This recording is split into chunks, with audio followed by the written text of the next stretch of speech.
সেবা নিতে এসে ফিরছেন রোগ নিয়ে। ময়লার ভাগাড়ে পরিণত দক্ষিণাঞ্চলের স্বাস্থ্য কেন্দ্রগুলো, নেই যথাযথ বর্জ্য ব্যবস্থাপনা, দ্রুত ব্যবস্থা নেওয়ার তাগিদ। পটুয়াখালী মেডিকেলে আউটসোর্সিংয়ের চাকরির নামে লাখ লাখ টাকা আত্মসাৎ, নিঃস্ব অনেকে, কর্মচারীদের জড়িত থাকার অভিযোগ, তদন্তের আশ্বাস অধ্যক্ষের। বঙ্গোপসাগরে ফের জলদস্যুদের দৌরাত্ম্য, অস্ত্রের মুখে ট্রলারে ঘটছে ডাকাতি, লুট করছে মাছ, জ্বালানি তেল, জীবন নাশের শঙ্কায় জেলেরা। এবং পিরোজপুর পৌরসভায় সুপেয় পানির তীব্র সংকট, মিলছে না ঘন্টার পর ঘন্টা লাইনে দাঁড়িয়েও, 24 ঘন্টায় সরবরাহ করা হয় মাত্র 25 মিনিট, ক্ষুব্ধ পৌরবাসী।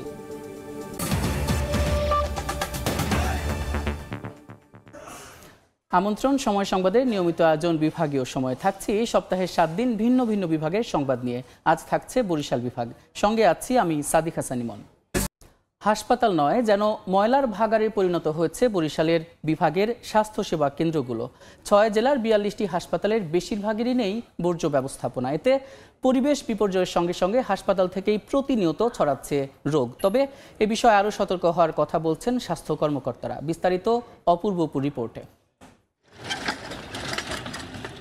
হাসপাতাল নয়, যেন ময়লা আবর্জনার ভাগাড়।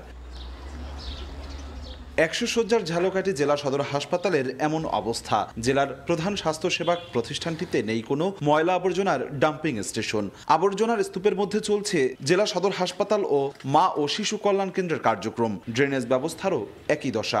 এখানে মানুষ আসে রোগ নিরাময় করার জন্য, কিন্তু এখানে চারপাশে যে ময়লা, এতে আরো অসুস্থ হয়ে যাবে রোগীরা। হাসপাতালে নির্দিষ্ট কোনো জায়গা নাই, এই জন্য আমরা ওই ডোবায় ওই পুকুরে আমরা ময়লা ফালাই। ডাম্পিং স্টেশনের জন্য আমরা পিডব্লিউডিকে ইতিপূর্বে পত্র দিয়েছি, প্রাক্কলন পাস হলেই তারা কাজ শুরু করবে। পিরোজপুর জেলা সদর হাসপাতালের বর্জ্য ফেলা হচ্ছে হাসপাতালের সামনের খোলা স্থানে। 100 শয্যা হাসপাতাল ভবনের প্রবেশপথে আছে একটি ডাস্টবিন, তবে নিরাপদ ব্যবস্থাপনার জন্য নেই কোনো ডাম্পিং স্টেশন। মেইন গেটের সামনেই দুটি ডাস্টবিন, সেখানে এগুলো ফেলা হয়। খুব কাছাকাছি ময়লাগুলো, অনেক বেশি ময়লা, যার কারণে গন্ধে হাঁটা যায় না। শিশুরা আসতে যাচ্ছে, এবার মানুষের ভিতর হয়তো ব্যাপক আকারে এই রোগই ছড়িয়ে যেতে পারে। বেহাল দশা ভোলার 250 শয্যা জেনারেল হাসপাতালেরও। যেভাবে পারছে ময়লা আবর্জনা ফেলছে এদিক সেদিক।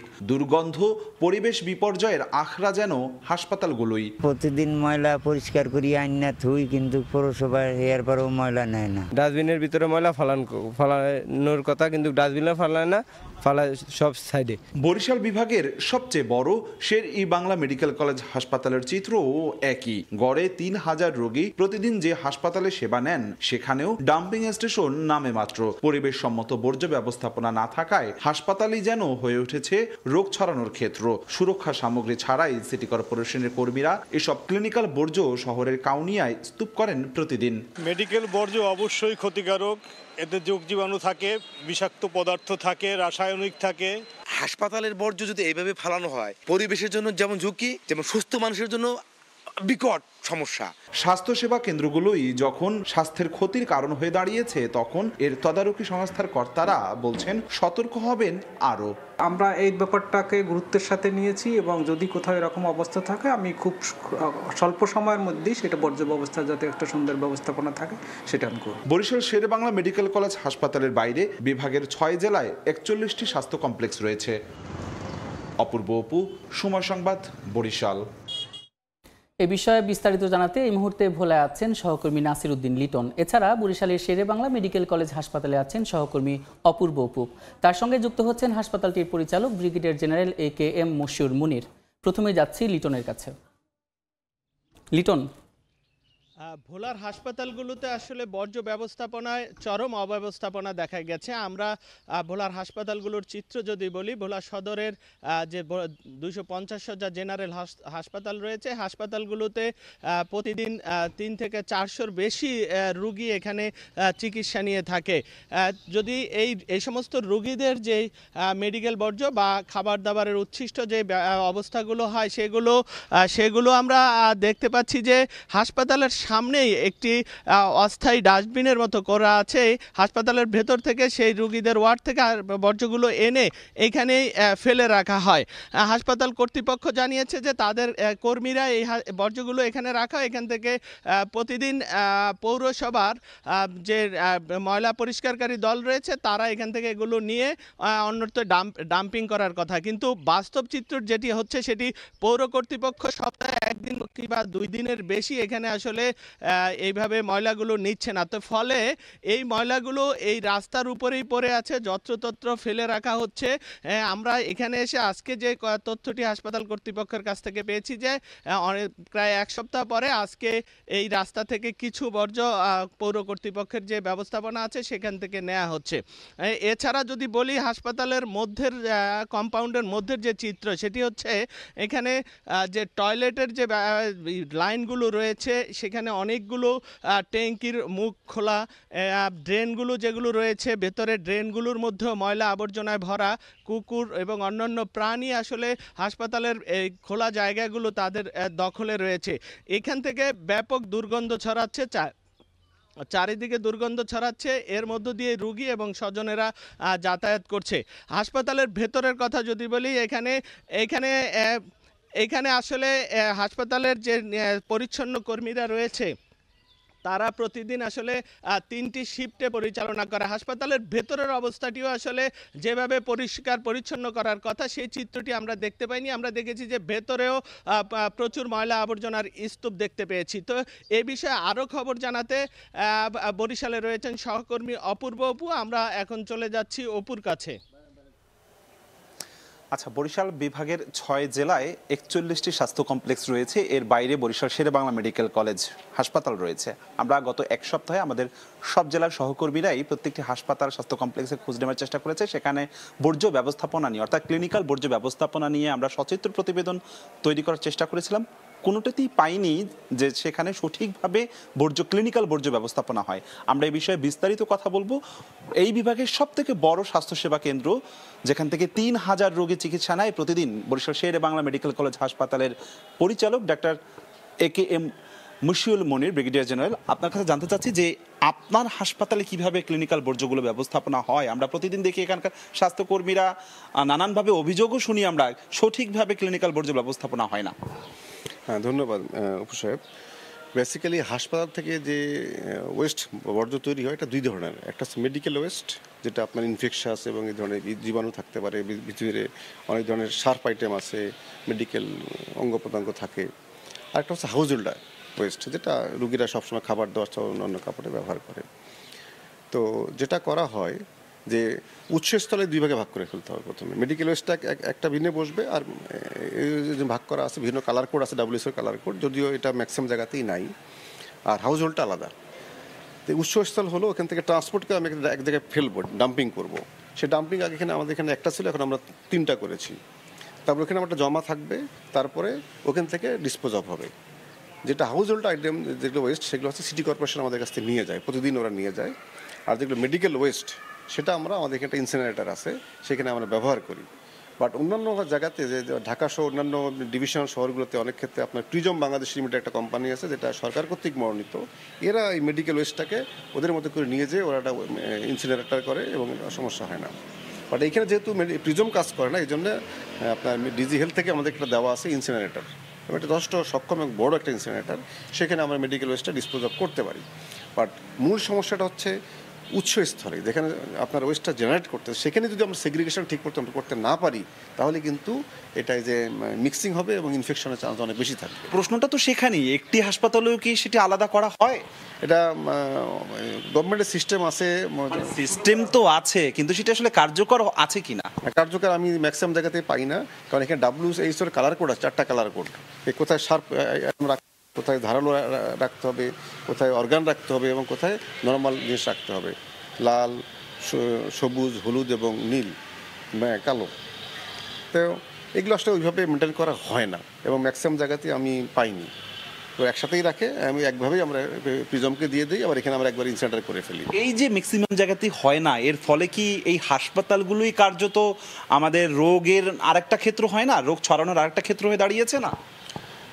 হসপিটাল তো আসলে বেসিক্যালি ইনফেকশন একটা খুব ভালো জায়গা, হ্যাঁ, যদি আপনি হাসপাতাল থেকে একটা ব্যাকটেরিয়া ইনফেকশন হয় ওটা কিন্তু অনেক বেশি অ্যান্টিবায়োটিক লাগবে দেন দ্যাট অফ ইউর হাউস, কারণ এখানে সবগুলো ব্যাকটেরিয়া রেজিস্ট্যান্ট হয়ে যায়।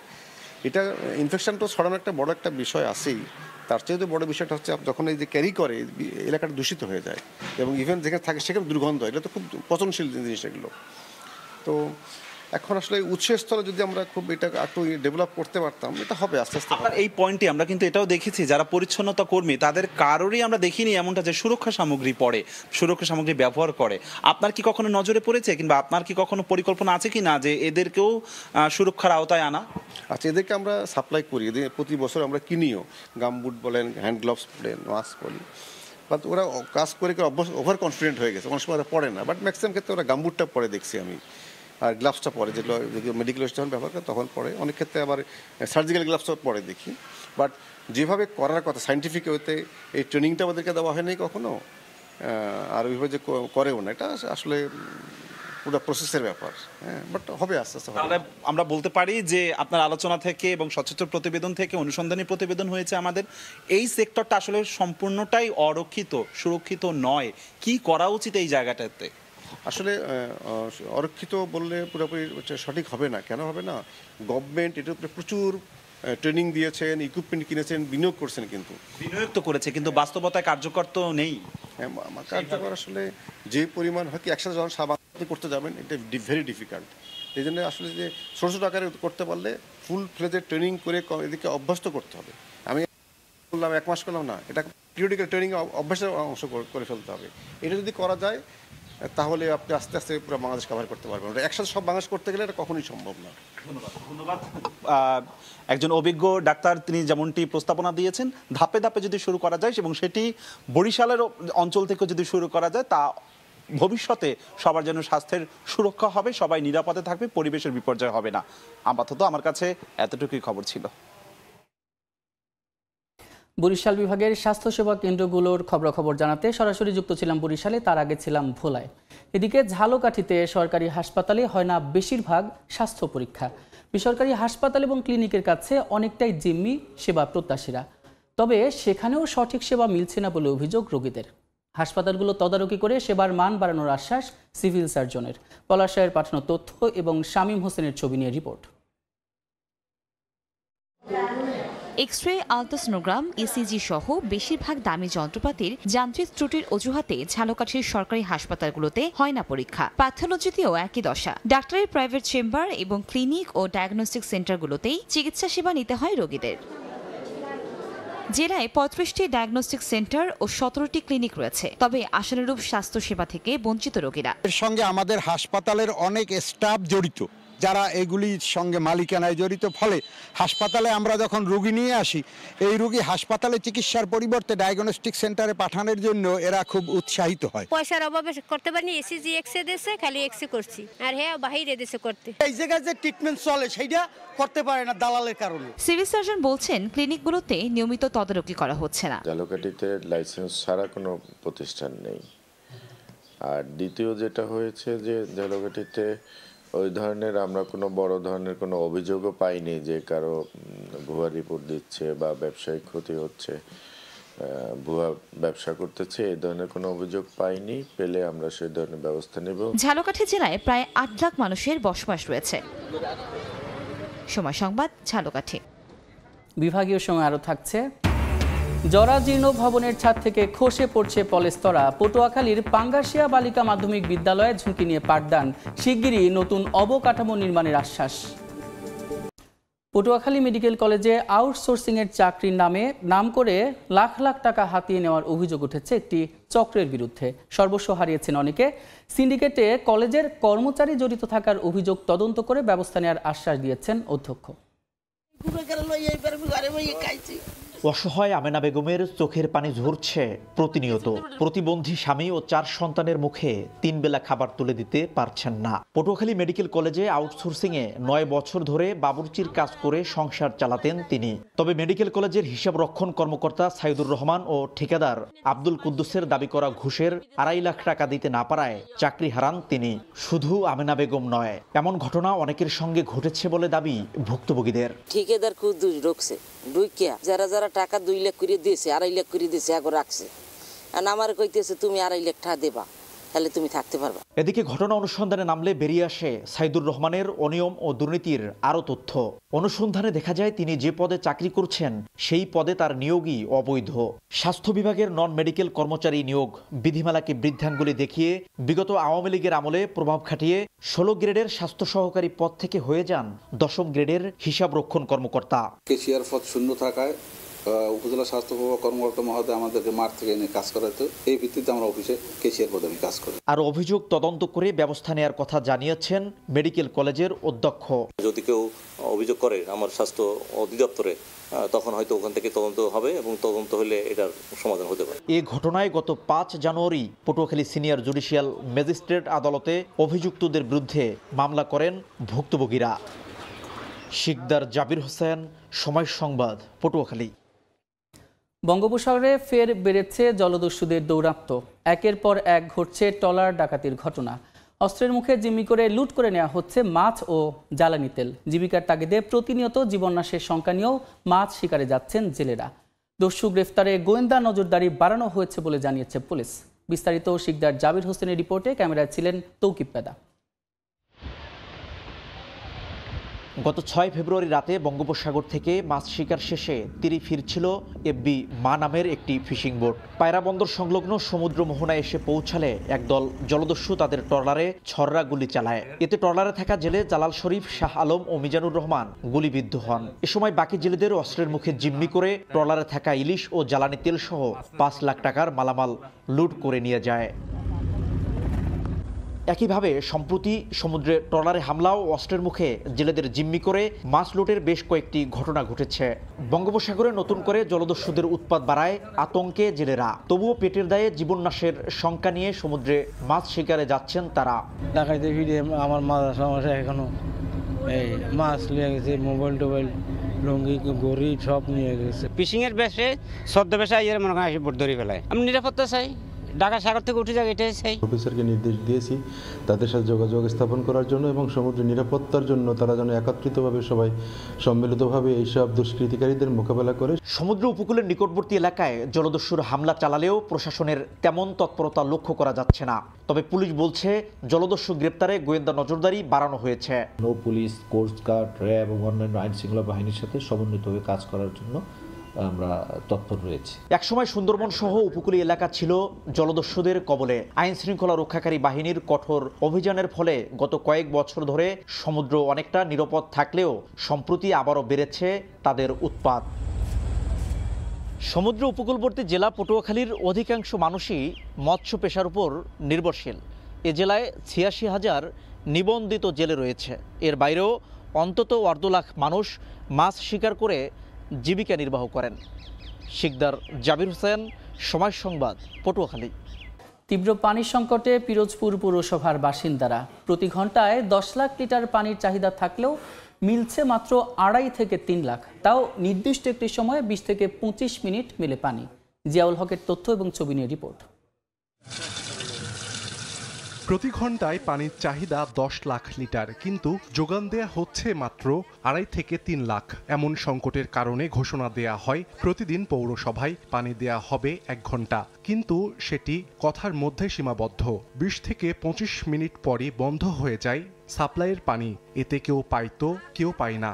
অনেকেই খালি কলস আর গ্যালন নিয়ে ফিরে যান বাড়ি। গত কয়েক বছর ধরেই পিরোজপুর পৌরসভার বাসিন্দারা ভুগছেন তীব্র পানি সংকটে। 1983 সালে সুপেয় পানির জন্য জেলার জনস্বাস্থ্য বিভাগ চালু করে ওয়াটার ট্রিটমেন্ট প্লান্ট। মূলত জেলার নদ নদী থেকে উত্তোলন করে পানি জমা করা হয় শোধনাগারে। সেখান থেকেই বাসা বাড়িতে সরবরাহ করা হয়। কিন্তু শুষ্ক মৌসুমে নদীতে পানি শুকিয়ে গেলে এই সংকট আরও তীব্র হয়। এতে চরম ভোগান্তি পোহাতে হয় পৌরবাসীর। পানি আসে না, মোটর চালে অনেক তাড়না হরি হাতে উঠে না, একটু দিলে হ্যাঁ আসে কাদা, হ্যাঁ খাওয়ার মতন না, গন্ধ। সামনে রমজান আসছে, সবারই ভোগান্তি। একদিন পর একদিন একটু পানি দেয়, কেউ 2 কলস পায়, কেউ পায় না। পানি সংকটের বোঝা কতদিন মাথায় নিয়ে দিন পার করবেন পৌরসভার বাসিন্দারা? এমন প্রশ্নের জবাবে সংশ্লিষ্টরা বলছেন সমস্যা সমাধানে দ্রুত নেওয়া হবে কার্যকরী পদক্ষেপ। এই ট্রিটমেন্ট প্ল্যানটা যদি হবে ইনশাল্লাহ, তাহলে হয়তো দেখা যাবে যে পৌরসভার মানে অন্তত 80-90% লোকে পানি ঠিকমতো পাবে। পিরোজপুর পৌরসভায় বসবাস 2 লক্ষাধিক মানুষের। সময় সংবাদ বিভাগীয় সময় আরও থাকছে।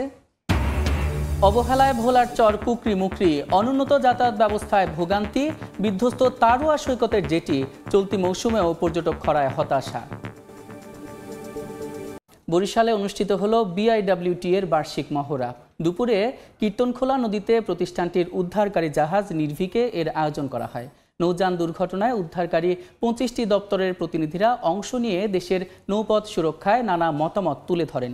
এ সময় তারা জানান, গত 15 বছরে 5 শতাধিক দুর্ঘটনায় ডুবে যাওয়া অর্ধেক নৌযানই উদ্ধার করা যায়নি। পরে বিআইডব্লিউটি এর চেয়ারম্যান জানান, নৌযান উদ্ধার সক্ষমতা বাড়াতে নতুন বেশ কিছু পরিকল্পনা বাস্তবায়নের পথে রয়েছে।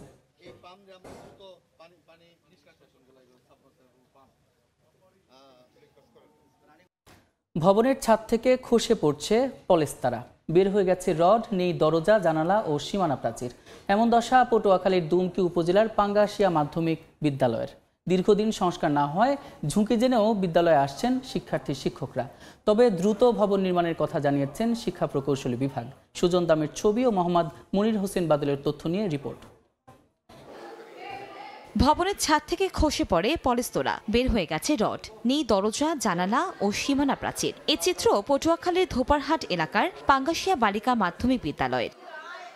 এতে শিক্ষক, শিক্ষার্থী ও অভিভাবকরা সর্বদাই থাকেন আতঙ্কে। দ্রুত ভবনটি মেরামত না করা হলে যে কোনো মুহূর্তে বড় ধরনের দুর্ঘটনার আশঙ্কা তাদের। আমাদের স্কুলের ব্ল্যাকবোর্ড ভাঙা, অন্যান্য স্কুলের অনেক সুবিধা আছে, ডিজিটাল মাধ্যমের সাহায্যে তারা পড়াশোনা করে। জানালা নাই, তারপরে ভীম নাই, যে কারণে আমরা প্রচণ্ড গরমের সময় ক্লাসও করতে পারি নাই। নতুন ভবন নির্মাণের জন্য ঊর্ধ্বতন কর্তৃপক্ষকে অবহিত করা হয়েছে বলে জানিয়েছেন শিক্ষা প্রকৌশল অধিদপ্তরের নির্বাহী প্রকৌশলী। যাতে পরবর্তীতে এটা একটা ভবন বা এ ধরনের কোনো ভালো ব্যবস্থা করা যায় সে বিষয়ে আমরা পদক্ষেপ নেব। 37 বছরের পুরানো এই শিক্ষা প্রতিষ্ঠানে প্রায় 200 শিক্ষার্থী রয়েছে। তাদের পাঠদানে নিয়োজিত 13 জন শিক্ষক। সময় সংবাদ, পটুয়াখালী। প্রকৃতির রানীখ্যাত ভোলার চর কুকরিমুকরি, তবে প্রয়োজনীয় সুযোগ সুবিধার অভাব এবং অনুন্নত যাতায়াত ব্যবস্থার কারণে চলতি মৌসুমে কাঙ্ক্ষিত পর্যটকের সমাগম ঘটেনি এখানে। তারুয়া সি বিচে ওঠানামার জেটি ভেঙে বিধ্বস্ত অবস্থায় পড়ে আছে। তারপরেও ভ্রমণ পিপাসুরা প্রকৃতির সঙ্গে ক্ষণিকের সখ্যতা পেতে মুগ্ধ। নাসির উদ্দিন লিটনের রিপোর্ট, ছবি তুলেছেন উৎপল দেবনাথ।